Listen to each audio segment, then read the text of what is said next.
Get ready to unwind and enjoy a delightful selection of entertaining stories for this week. Join us as we embark on our weekly compilation where we've gathered the most captivating stories just for you. Don't forget to leave the timestamps of your favorite stories and make sure to share them with everyone you know. Please like and subscribe so you won't miss any of our videos. Let's spread joy and laughter together. Without further ado, let's dive into the video that promises to keep you thoroughly entertained. Get ready for a delightful journey filled with surprises, chuckles, and perhaps even a touch of inspiration. Sit tight and let's begin. So, no attempt at a clever quip to introduce this one. I don't think that would do the subject of this video justice. Which is, unaliving survivors? How did you survive? Story 1. I got one story that is kinda like that. It's not a direct unaliving attempt, but people trying to induce my expiration. Last year I met a girl on the internet and we started dating. Since we both liked each other, we decided to make things official in front of our families. But her parents never liked the idea, and never liked me since I came from a poor family and they had lands and so on. Her parents always said behind my back that she deserved someone better and didn't want her to starve. But that never stopped us from seeing each other because we never cared about money. That was until the day I walked her home to the place her parents usually picked her up, because they lived in a farm in the outskirts of the city. Then I left her for a minute to look for a place where I could get the next bus. It was late at night, and at that time there was no bus anymore. I sent her a message asking her to wait for me because there wasn't any bus coming anymore, but they left without thinking twice. To top it off, in that spot I was a place for substance deals and so on. The dealers and addicts started to notice me and realize I was lost. They stared at me without blinking an eye, and chills came down my spine. I almost felt like SpongeBob in that episode he waits for the bus in that dark place. I sent a message to the girl once again, begging them to come back. If my phone expired with literally 1% of battery, I was far from home and terminated for sure, but they didn't care. Luckily for me, one last bus making its last trip stopped for me and took me to the nearest station, and I broke up with her after that. Later on, I was watching the news one day about someone almost being beaten to death because the substance dealers of a neighborhood thought he was a snitch working with the cops, just because he was not from there and was standing still on a spot. I looked at the scene, and I saw the same street and the same place I was standing. They left me to expire, but that bus driver saved my life. If it wasn't for him, it could have been me on that news. So here's my advice. Be careful with the people you meet. I guess when he confronted the girl about this, she didn't think it was a big deal to leave him there like that. If it was some sort of mistake or she didn't get the message, I would have understood. But I guess that wasn't the case. I'm glad this person survived. I've been through strange places myself. Greyhound bus, when I get off, you have to walk through Skid Row to get to the main downtown area. And if I didn't walk during the day, that would be a really spooky place. Story 2. I survived many unaliving attempts, like getting a gun to my head. Someone tried to throw me off a balcony. I almost expired when someone tried to stab me with a knife and hammer. I survived when someone tried to shove me down the stairs. When I almost been thrown off the balcony, I elbowed the guy in the face that got me in trouble.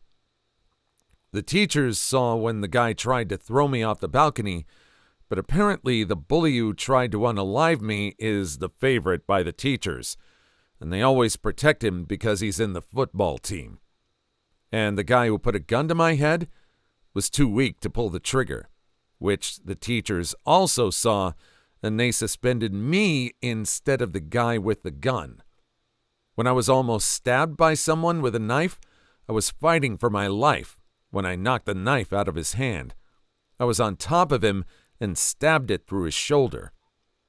Our school also has a substance and pot problem. Most of these substances are illegal to smoke. They have a Nazi flag, and some people actually did the salute. The school is full of racist bullying, especially the teachers, staff, and other students. When you expire in school, your body will be disgraced and discarded in the dumpster. Like we don't matter. While the football player expires, they get a full ceremony and full of good memories, pictures of the person. The strongest and fittest will survive. I refuse to go down and expire. Unalive or be unalived, you always want to survive to live another day. So resist and fight. Don't give in. You either fight to survive or accept defeat, and you'll be accepting how this is going to end.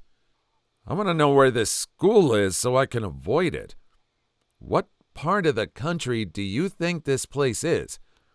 Or do you think it's in the U.S.? Is it somewhere else? I don't know. Make your guesses in the comments. I'd like to know. Story 3.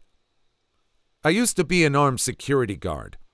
One night, like any other, we were ending our rotation since the area was secure, and we went to the trailer to check in. Not too long after, we hear a loud engine roaring down the road just outside the facility. We have one of those large yellow bar gates to enter and exit the property, which is where we hear a loud crash. We spring up out of concern, and as we shift out of our seats to get up, we hear pop, pop, pop, and the trailer getting smacked. Whoever this is has crashed their truck into the gate, brights on, and is firing on our position. We scrambled to get our weapons and any ammo, which I had a .44 Magnum and my partner had a 1911, and we darted behind 2 shipping containers. After shouting our warnings to cease fire, we engaged in a firefight. Trouble was, the brights on the truck were blinding us and just barely concealing the muzzle flash from their weapon. I managed to shoot out one headlight and blow out the windshield before I could get any kind of clear visual, which was still nothing but blackness and muzzle flash. I tilted out of the cover again briefly to see if I could catch where they were, and as soon as they fired, I aimed towards the flash. But as I was slipping back into cover, a bullet zipped right past my face. About 2 or so minutes of peeking and shooting and reloading later, and they finally spread off into the night. 5 minutes after, and the cops show up to take statements. So glad I was able to be armed and defend myself. Otherwise, I wouldn't be here, and neither were my kids, as they hadn't been conceived yet. And again, you've got to wonder, what was this place? What was in the shipping containers? Was this trying to be a robbery? Was this an attack? I worked as a security guard, and only once or twice have I carried a weapon. It was something that where money was being handled, but nothing came of it. There was just too much around there for anyone to try and attempt it, so I'm very lucky there. Story 4. My mom almost unalived my dad. She didn't because he literally shoved her on the ground and told her to stop. She literally embarrassed herself thinking my dad was cheating on her, from only a phone call from a coworker. And this wasn't the only time. She later got diagnosed with a mild case of schizophrenia and anger issues too. All these things she had when he was still alive. Also, because she can't still get over the fact that my great-grandmother expired. And when this happened, it was almost 10 years. Now she's recovered from that episode, and her anger issues went down a lot. My ex-uncle almost drowned my cousin in a bathtub when he was depressed, but he pulled out quickly because he realized it. That was the day my aunt asked him for a divorce.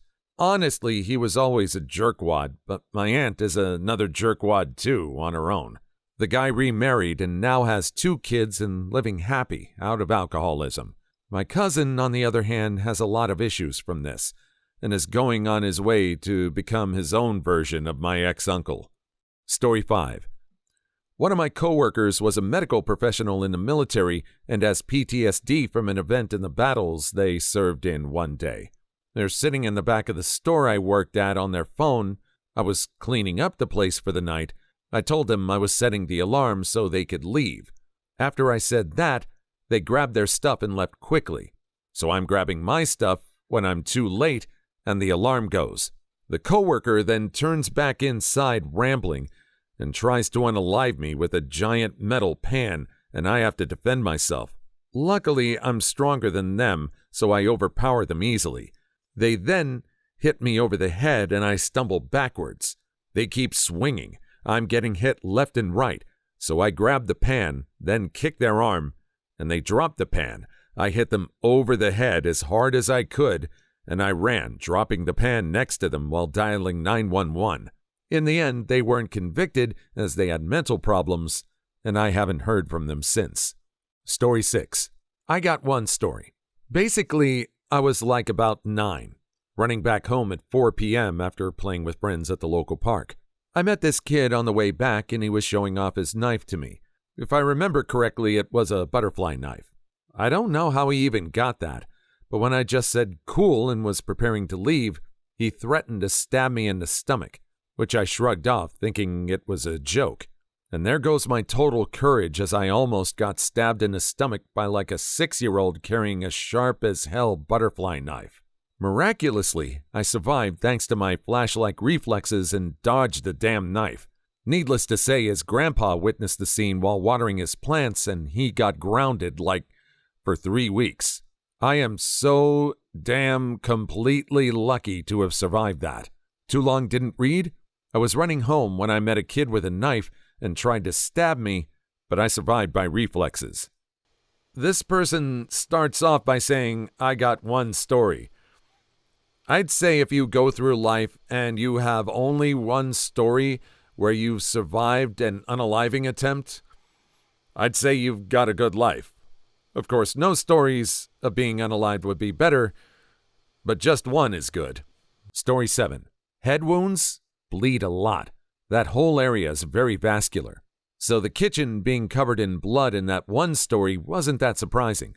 I'm blind and work in 2 different locations in the city.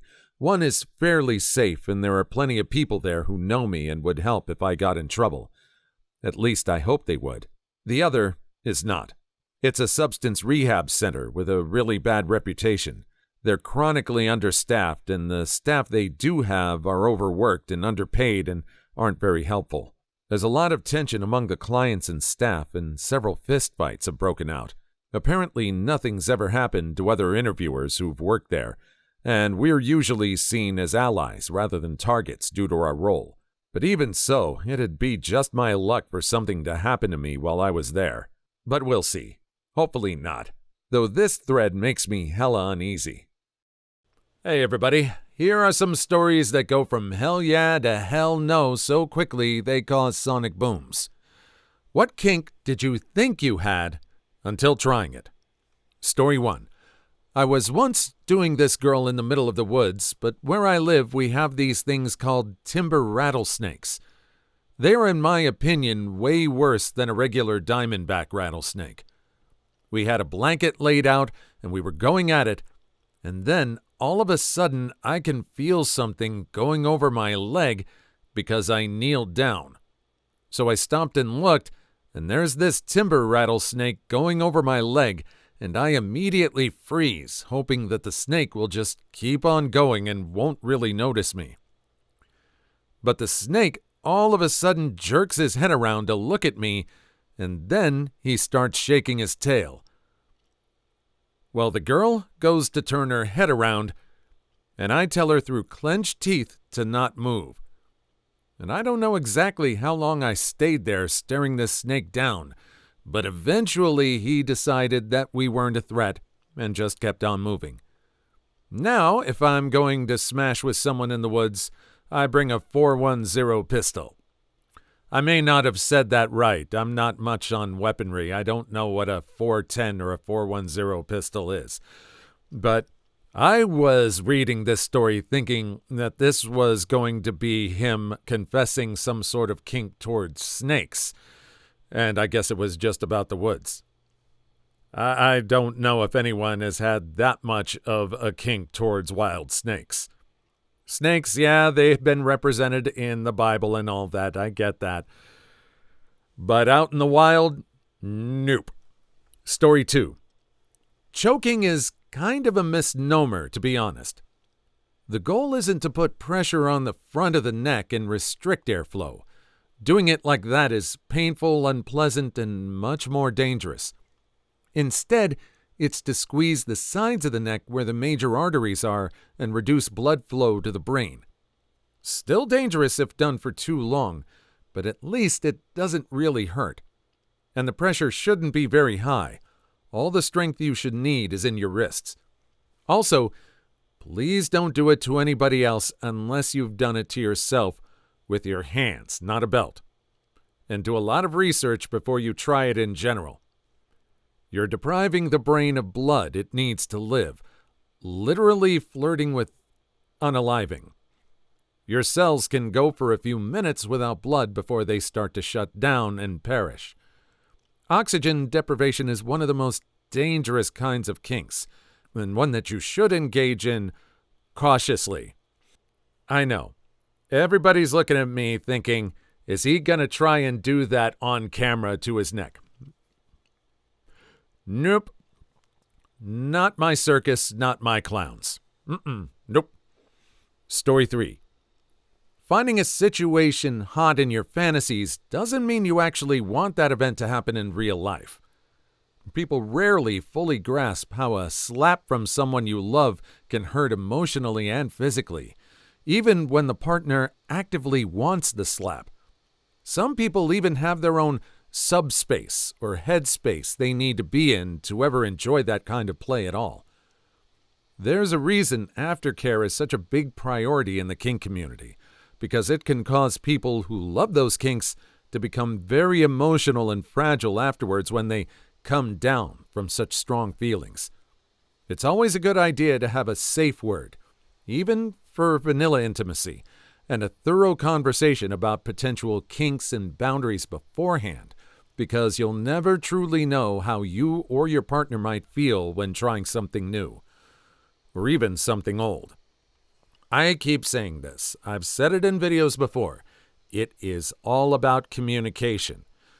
It just so happens that one of the few scenes that is correct in 50 Shades of Grey in the movie is going over all the different aspects of what should and should not happen. Maybe you're not going to write it out as a contract, but that kind of discussion really needs to happen before anyone engages in anything, even if something might involve surprise. There's just no question. Story 4. I have lots of kinks, ranging from light bondage to tickling to heavy gore, beheading, crucifixion, amputation, wound penetration, zoophilia, and cannibalism. While many of those I won't try in real life for, obvious reasons, I haven't found a kink I thought I'd enjoy, but then didn't. It's interesting that people have that. Though while I could defo chomp on a person and love the taste of human blood, I despise animal meat. It doesn't feel right. Texturally, it's all off, and I don't know if that's the processed nature of it or how they're raised, but yeah. People in the comments are so vanilla, it's actually painful. So many good experiences and so many dumb reasons not to let yourself enjoy them. Story 5. I don't have any spicy ideas about being covered in candle wax, even though I joke about it sometimes. Actually use them due to electricity access issues. But it kinda doesn't bother me when it happens. It's unpleasant, but doesn't really hurt. But I only got it on my hands and all over my place. But it's a story for another day. Perhaps the real problem is wax sticking to body hair, or their candles just burn hotter. It's exactly why I don't use vegetable oil, which is more accessible. I'm okay with hot wax on my hands, but not with burning oil, and I'm not careful enough to avoid either. Story 6. 2 answers. Girlfriend. Found out multiple things she thought she liked but doesn't. Being choked. Being physically lifted. Being roughly pinned down. Basically, she thought she was the basic kinky, but the only thing she likes so far is spanking, name-calling, and being a brat. Me, I found out that I don't like choking. I felt aggressive and like I was hurting her, even when she assured me that I wasn't. But again, she didn't enjoy it either, so we agreed to keep it out of our bedroom hijinks for now, to be revisited later. I read that story and I just keep thinking of that line from the Meatloaf song, "I'll do anything for love, but I won't do that." Ugh. Story 7. Consent is important. Never test something out on someone out of the blue. Always talk about it. And both have to agree to it. A few kink tips. Use paraffin candles. Their melting point is low, which means low burn risk, and make for easier cleanup. And please, learn how to choke/tie properly so you don't give someone nerve damage. You can have rough play that doesn't end up harming someone. Story 8. The amount of people in that thread who thought they had foot fetishes only for it to turn out that they didn't is scaring me. I hope my brain ain't lying to me about this, or I'm going to be very disappointed. Also, yes, I have a foot fetish. Can't wait for every troll, hater, and weirdo on the internet to go, "You have a foot fetish?" in the comments. Story 9. One about mine. Having a guy finish on my face. Had fantasies about it for years. Asked my boyfriend to do it to me. Horrible idea. Muck everywhere. In my head, in the crevices of my face. I found dried muck in my face and on my hair for days. Smelled like old muck for longer. And the worst part? When he finished, I cried. 4.5 out of 10. Would not recommend. So not only did it smell, it got everywhere that she couldn't get to, and she cried. It was very bad, but she still gave it 4.5 out of 10. What is she giving points for? I want there to be a follow-up here. Story 10. Poor dude. What was he expecting?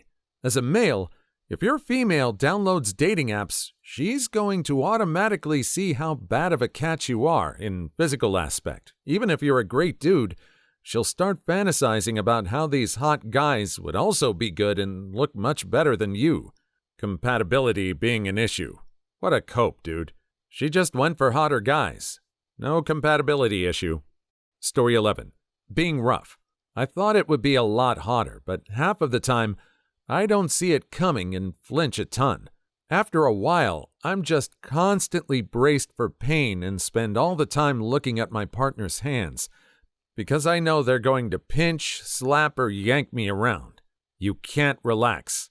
If I reciprocate it, we're just wrestling the whole time. Story 12. For everyone wondering about pegging or milking, being able to find the prostate is the second most important part. The actual most important part is active communication. If they're not finishing, either you might not be hitting the right spot, or they could be not into it but just going along. Final note. Be sure you know how to clean yourself out before doing any butt play. And then we recycle the old joke about how bad the human design is when an amusement park is right next to a sewage plant. Story 13. I felt the daddy one so hard. It's just not me, and I don't get why guys get off to it. The way I see it, my future daughter could never call me dad or daddy because it's either I associated that with something intimate or I get turned off by my partner saying it to me. Lose-lose situation. Story 14. I have like 3 fetishes, I guess. Tickling and bare feet are a definite yes. I have them and they're hot AF, but I'm not sure about bondage. I'm not sure if I'm into it or not. My ex was into bondage. I may or may not like it when that happens to me in real life. Story 15. I used to think I was really into degrading, so one time me and my then girlfriend decided to try it. One insult, and I was limp. We proceeded to laugh our butts off about it for like 20 minutes, and then we decided to maybe not do that again. I wonder how many of these people that are getting these ideas for their kinks are coming from watching corn or just spicier R-rated movies or something like that. Is that the ideal that they're thinking of and thinking they're into it? And if it turns out that it's not true, maybe it's because they're attracted to the people that are in the video and not so much the act that they're performing itself. It's kind of an interesting thing to explore and kind of look into yourself to figure out. How did someone get fired on the spot? Story 1. This one's a bit long and convoluted, but it's worth it. We'll pick up the story where the police officer asked to talk to my parents. I was around 13 at the time. I explained that my dad was working and couldn't be reached, and my mom was out of the country. Indignantly, this total moron, we'll call Bob, starts demanding that I explain my destruction of a lawnmower. The police officer told Bob that he had the situation under control and didn't need Bob's help. The police officer asked me where I lived. I pointed to a house behind me. He asked me if I'd seen a particular lawnmower that day. I said that all lawnmowers of that model are identical except for their serial numbers, so I wasn't entirely sure, but that I knew that Bob had been cutting a lawn down the street using one just like it, while his boss Joe had some other employees and machines out doing lawns around the neighborhood. Bob starts demanding to know what I did to the brakes. The police officer again shuts Bob down and then asks me to tell him what happened with the mower Bob was on. I was starting to understand what was happening, but I knew that explaining myself wouldn't do a lot of good without proof. Instead, I asked that Bob point to the brake on his machine. He pointed. Joe's eyes went wide and his face went white. He dragged Bob off to the side. "That's the brake that you used? You're sure?" Bob was like, "Of course I'm sure. What did she do to it?" Joe looked over at me, face-palmed, and was like, "Of course you knew." The police officer directed my attention back to him and asked me again what had happened. I said what Joe already knew, but Bob obviously didn't. That wasn't the brake. It was the left turn control.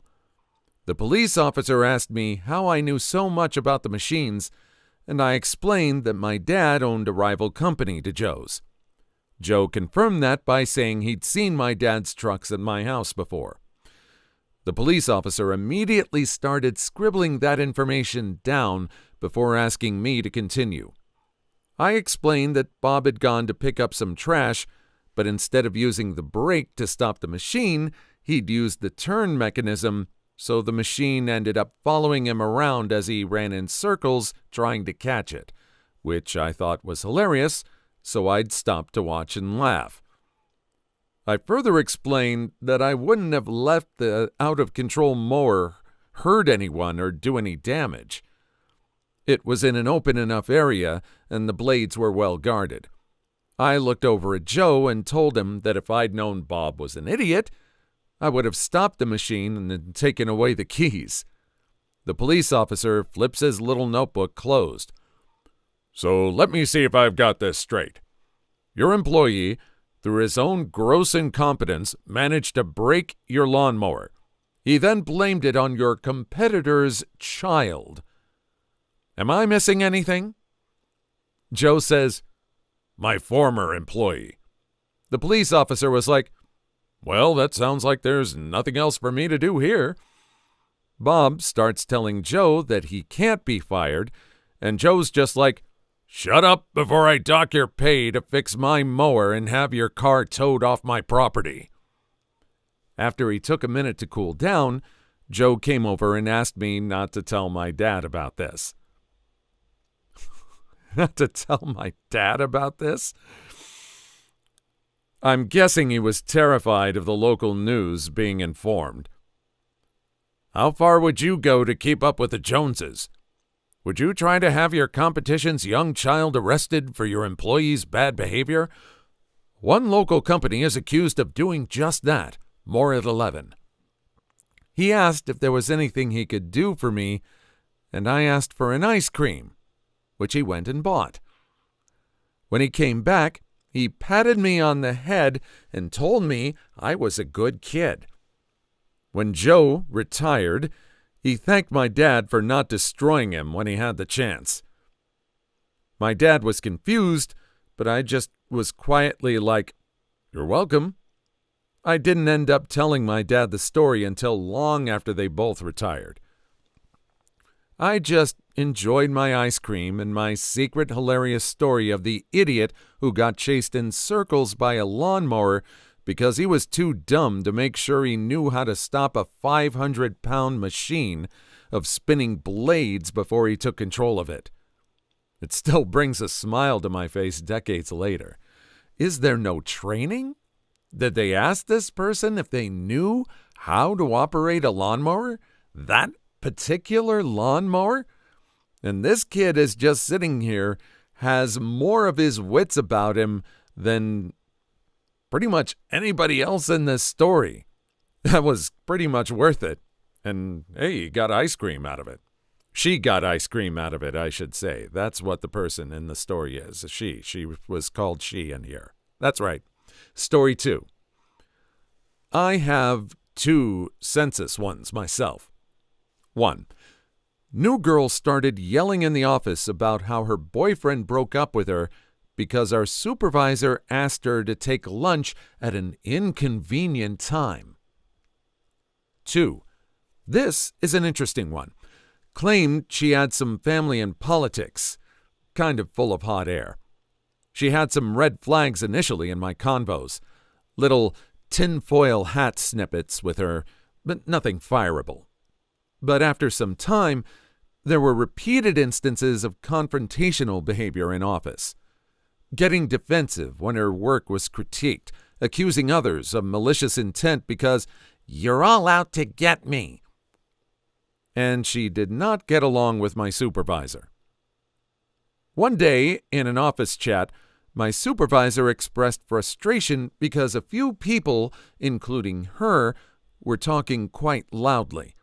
He didn't say anything because he knew she would take it hostilely, and he didn't want to start anything. Thinking I could help, I decided to go over and very politely ask them to lower the volume just a little. The other few apologized and gladly agreed. She rolled her eyes and said to them in a mocking tone, "Supervisor told her to do that." This bugged me. I walked over to her, looked at her, and urged that he didn't. She gave me a look, that one problem child in a class trying to tick off the teacher. Like that. She rolled her eyes and said, "You can stare at me all you want," in a goading tone. At this point, I was super hormonal, so it took every iota of will I had not to smack the look off her face. I walked away very, very mad. Supervisor said that was the last straw and spoke to the manager about her attitude.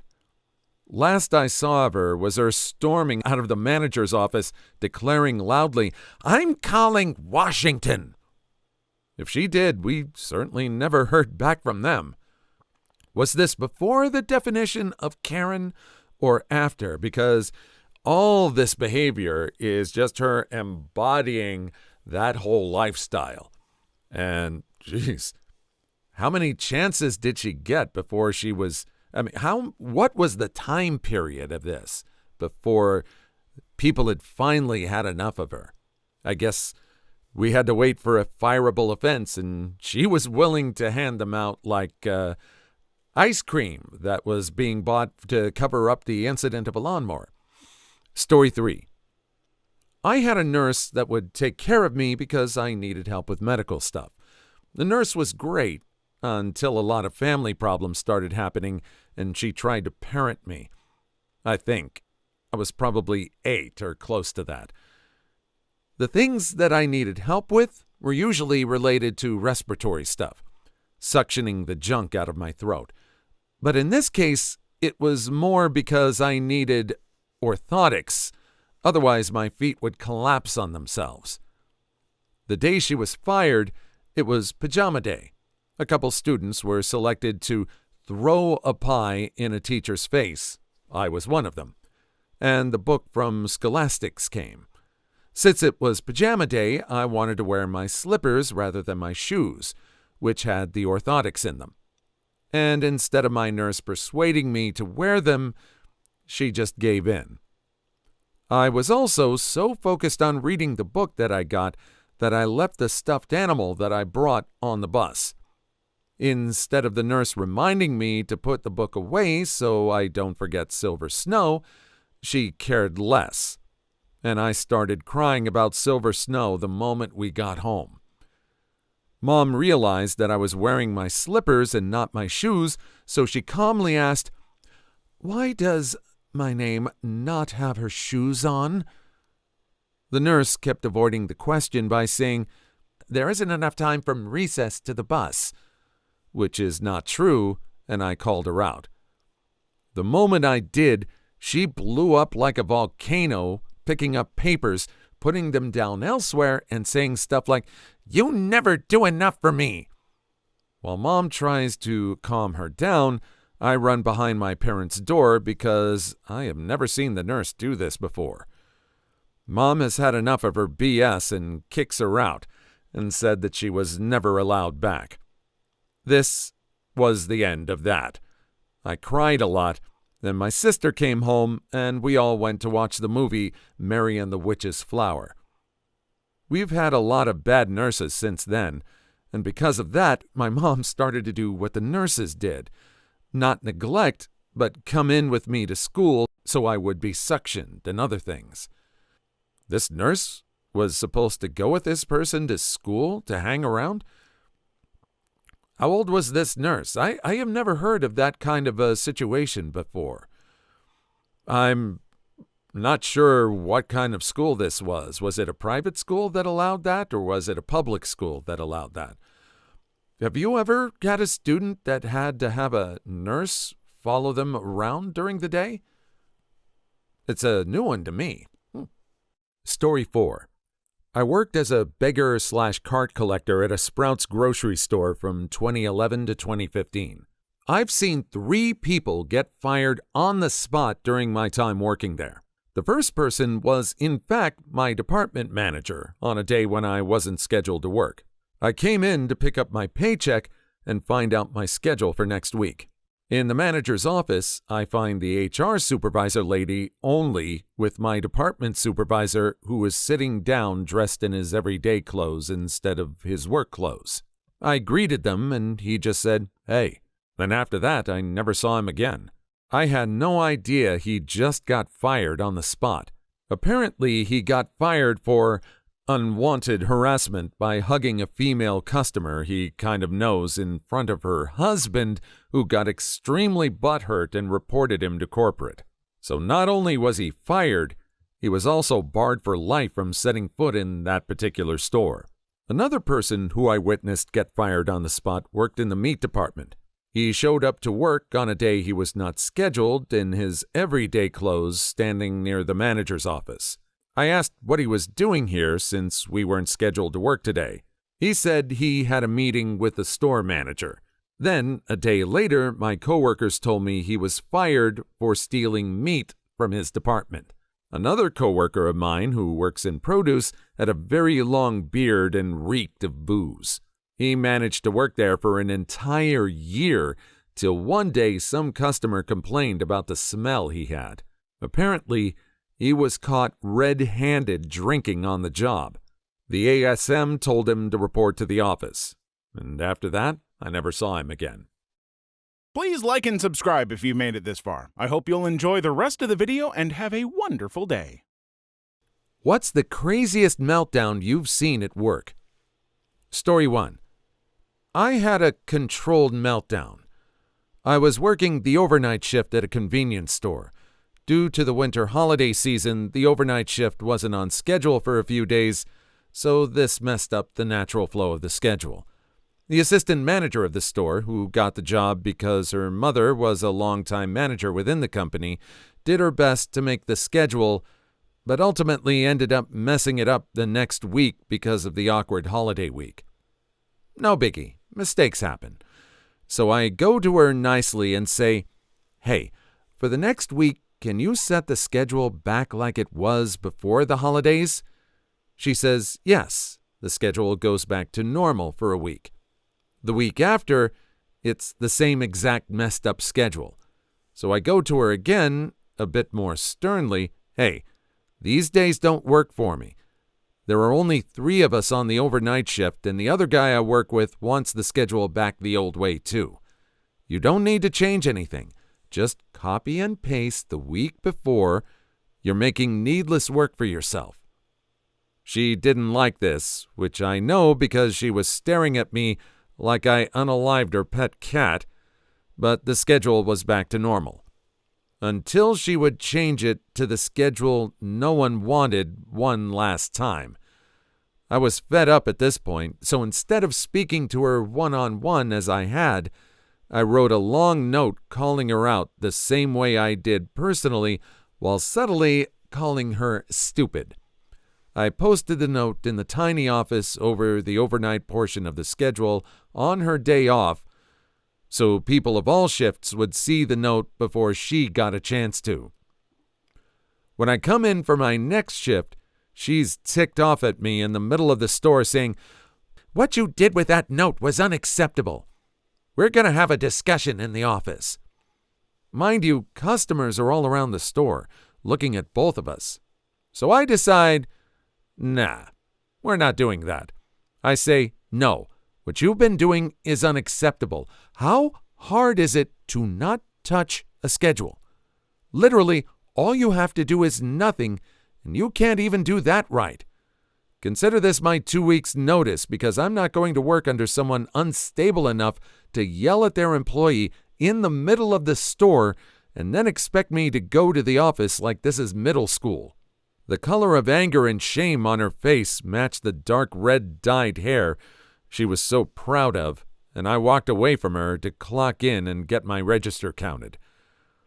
A couple of the other shift leaders would talk to me like actual people, so I didn't officially put my 2 weeks in for another month. The assistant manager was on her best behavior when we were forced to interact during the shift swaps, but she'd ultimately let her built-up frustration of losing to me verbally slip, and she made some comments at my expense that got back to me. I texted the main manager, "This is my official 2 weeks' notice. No other way around." I would then text him again after my shift ended that I officially quit.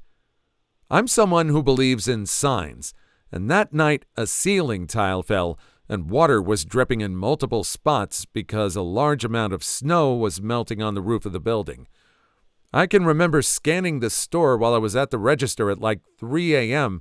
and just thinking, this stuff's crumbling all around me. Gonna ride out the rest of this shift. Funnily enough, both the manager and assistant manager would get transferred and demoted not long after I left.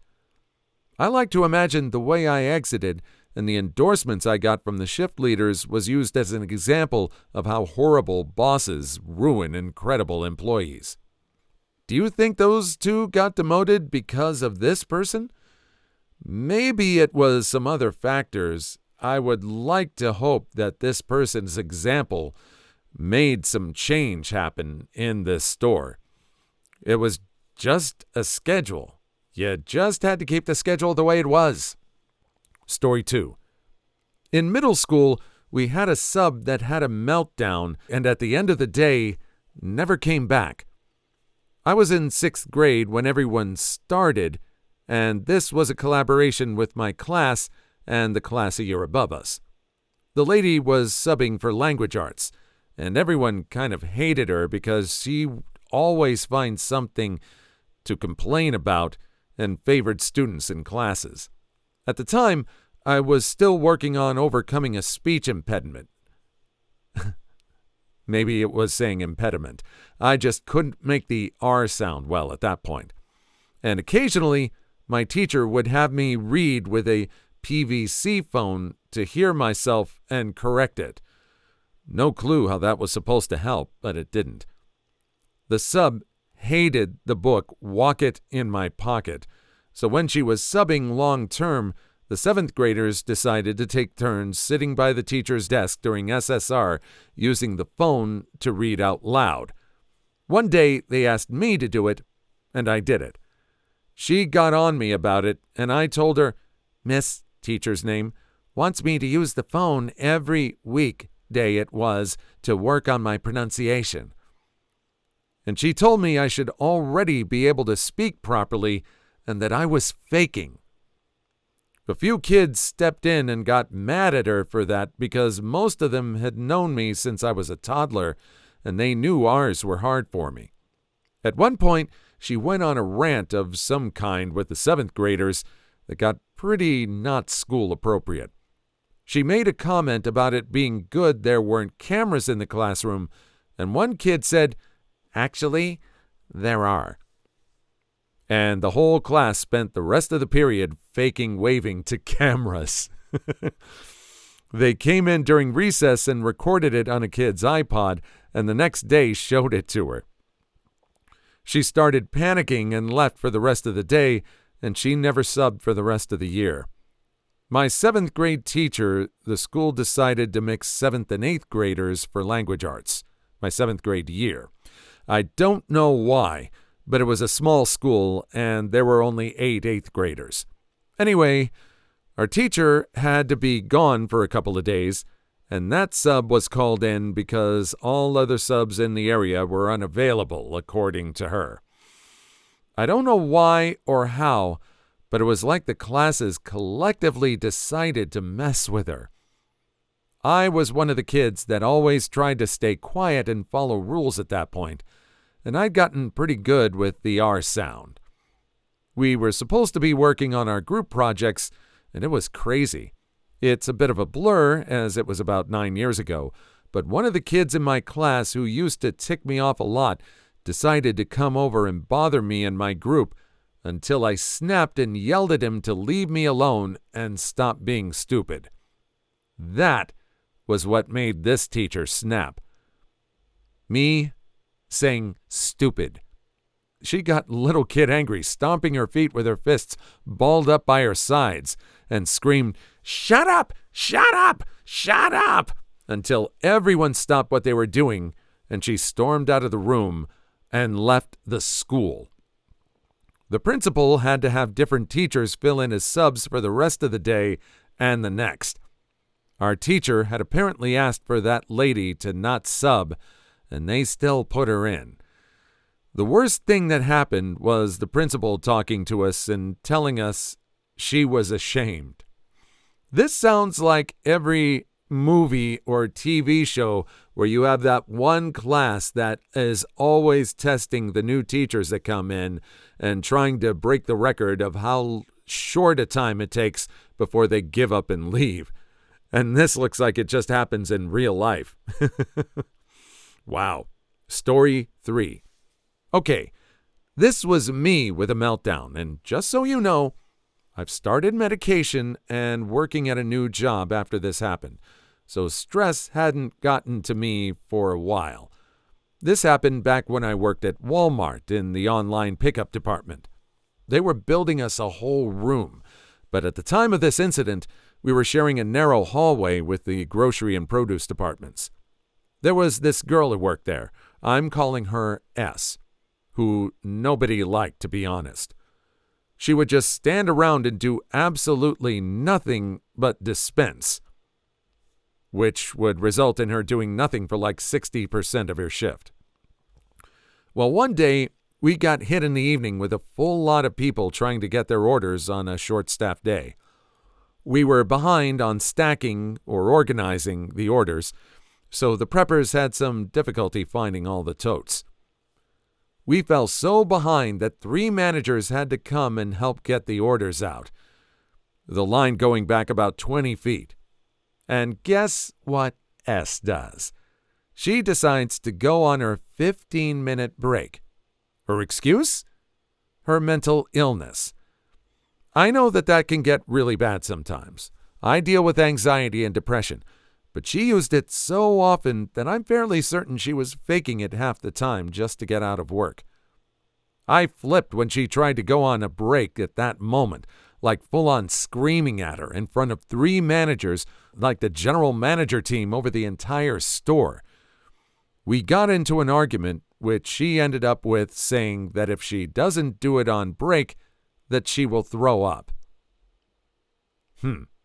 That's the only reason why I let her go. I think she came back right as the rush ended, but I was avoiding her for the rest of the shift, so I didn't notice.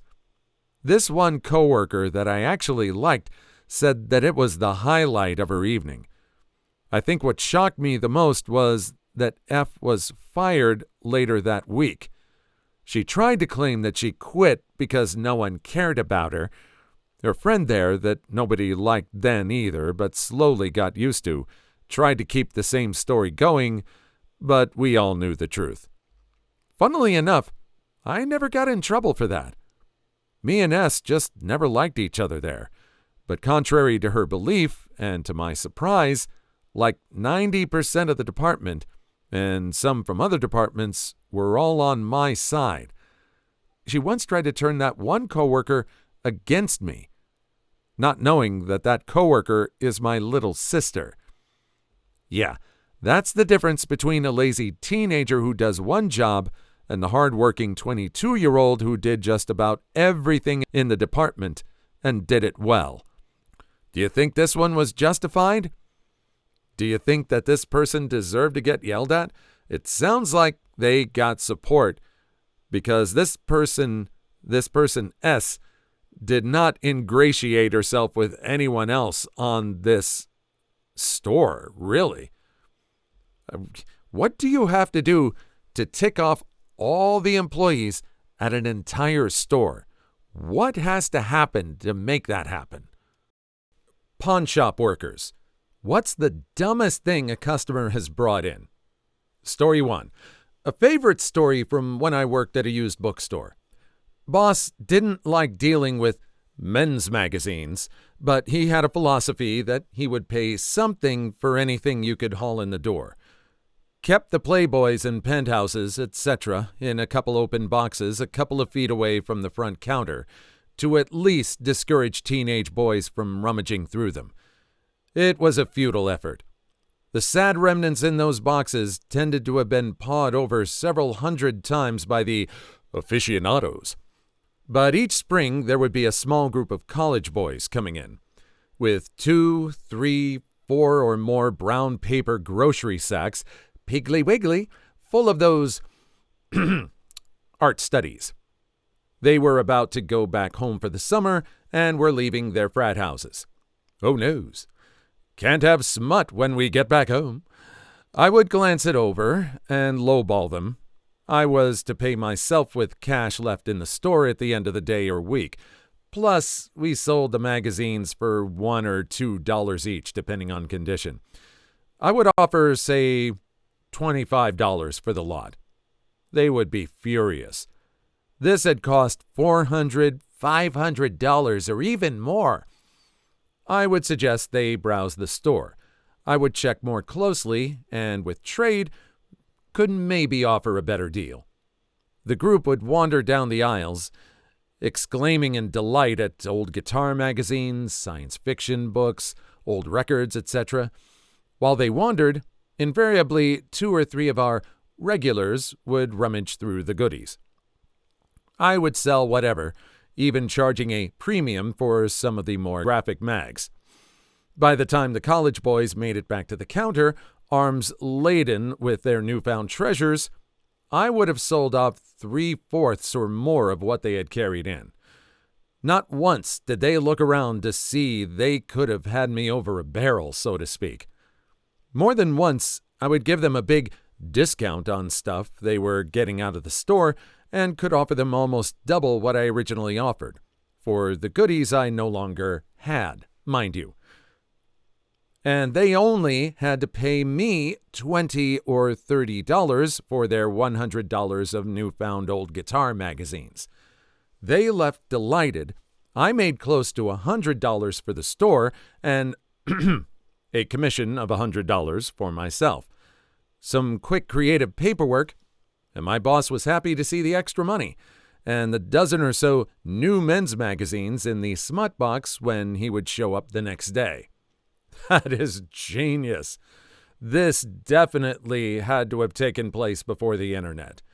Yes, I know there are probably some people who still purchase the magazines, or they're probably within an area where there's not a good internet speed connection.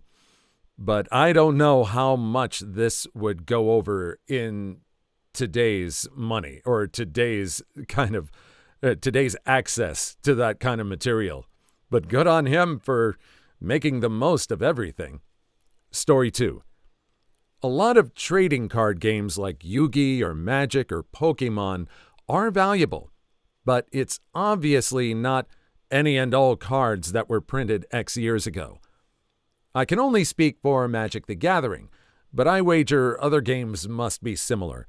Card prices are not only about rarity or scarcity because they're now hard to find. It's also linked to the usefulness of the card in a competitive setting. One of the main tournament circuits of Magic is a special format where only the last few expansions of cards are playable.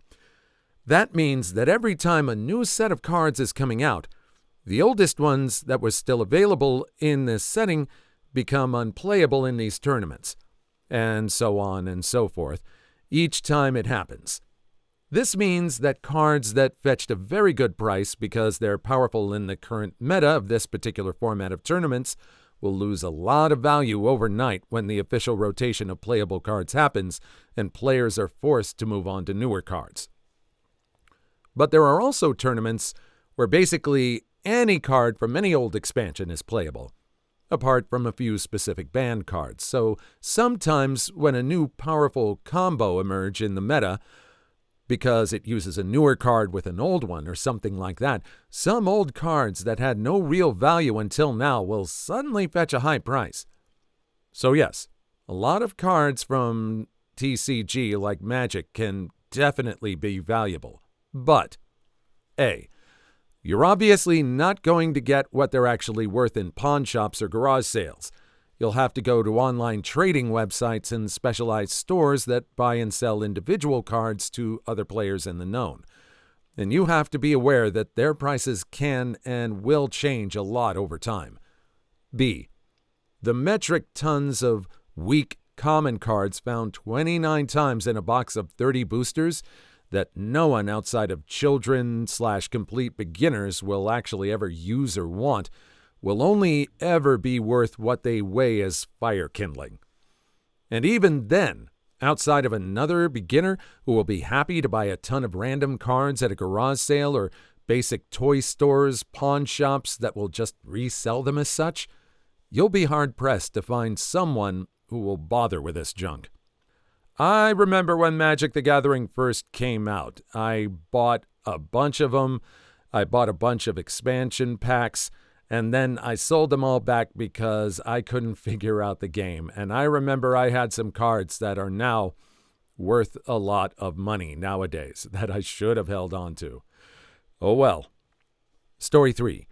I think lots of trading cards are thought to be valuable just because it's been like a few years since they were released. Like sure, your random Pikachu card stopped being sold 3 years ago, but there are still like 1 million copies in circulation and whatnot.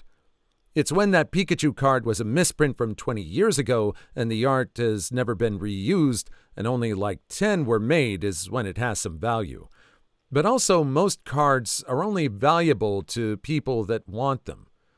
A random little Timmy won't care if the card would go for $1,000 on eBay. They'll buy it for $1 and be on their way. You're the one that walked into a store instead of using the internet to resell it.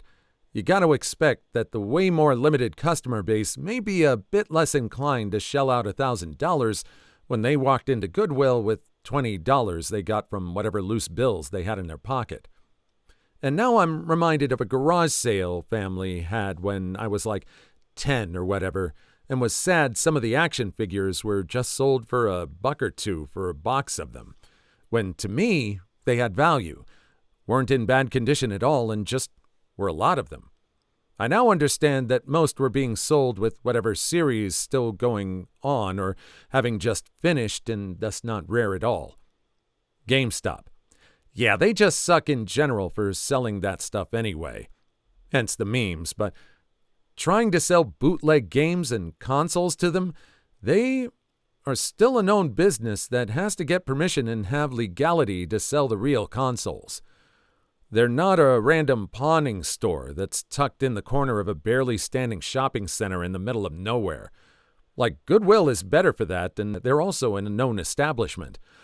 But they're literally not a place that gets new stuff and thus are a lot less likely to care about getting weird junk.